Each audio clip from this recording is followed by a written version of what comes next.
Te voilà maintenant avec ton bonus ultime, un parfait complément à ta page de vente. Donc maintenant, on va s'occuper de la création de ta séquence mail.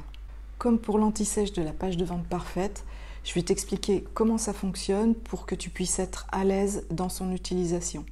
Tu trouveras une séquence de 7 mails, dont un teaser pour ton lancement et un mail bonus à envoyer 3 heures avant la fermeture des portes de ta promotion. Mais ce n'est pas tout, parce qu'un mail n'a de valeur que s'il est ouvert. Parce que tu peux avoir écrit le meilleur contenu du monde, si tes abonnés ne cliquent pas, ça servira à rien, tu vois. Pour qu'il soit ouvert, il n'y a pas de secret. Il faut un titre attirant et attractif. Donc tu as aussi dans ton espace une longue liste de 70 titres, ce qui donne un choix de 10 titres pour chaque mail. Parmi ces 70 titres, tu choisiras celui qui te parle le plus. On en revient à la séquence en elle-même. Et tu vas peut-être te dire, mais comment tu peux nous fournir des contenus de mail et des titres alors que les activités de chacun sont vraiment très différentes?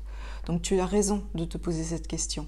Comme pour l'anti-sèche de la page de vente, dans la trame, j'ai intégré des parties en rouge que tu compléteras et que tu adapteras à ton activité, à ton offre, à la problématique de ton persona.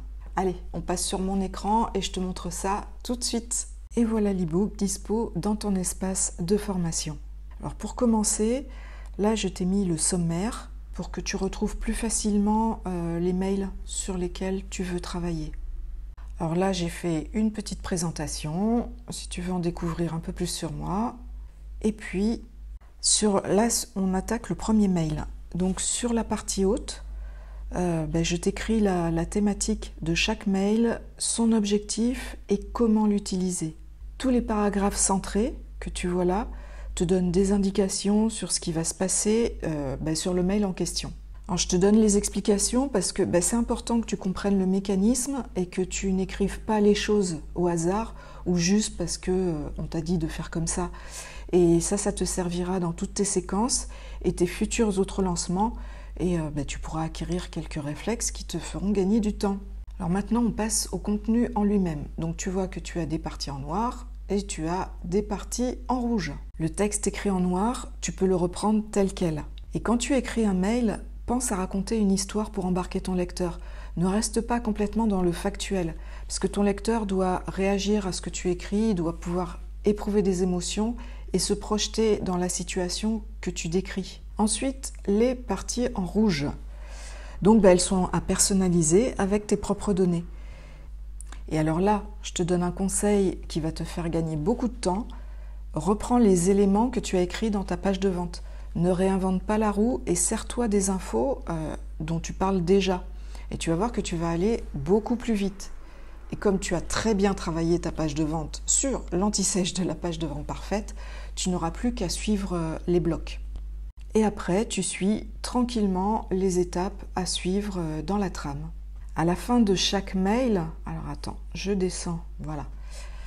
À la fin de chaque mail, je ne suis pas rentrée dans le détail, mais personnalise à ta sauce le message de fin et ta signature. Tu peux écrire une punchline qui te servira sur tous tes mails ou quelque chose qui parle à ta cible, une private joke par exemple. Tu peux ajouter aussi un emoji à ta signature.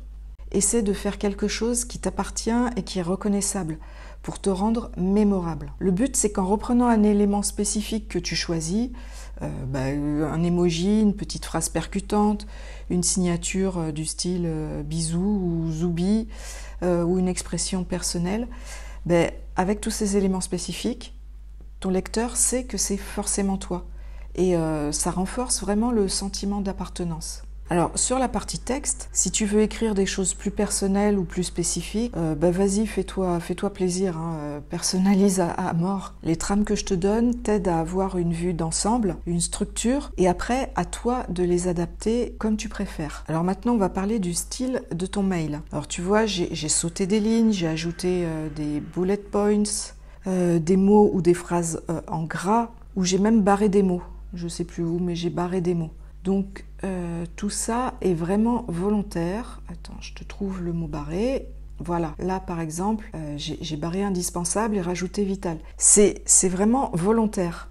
Ça donne plus de poids à ton texte. Alors je te conseille vivement de respecter la mise en page pour une meilleure lisibilité. Plus ton texte sera aéré, plus il sera facile à lire. Et le but, c'est que ton lecteur le lise entièrement, dans son intégralité. Et s'il voit un pavé avec des phrases toutes collées, sans espace, ça va le gonfler en fait. Et il va vite refermer ton mail. Et c'est vraiment dommage. Allez, maintenant on passe au titre et je te retrouve dans la vidéo suivante.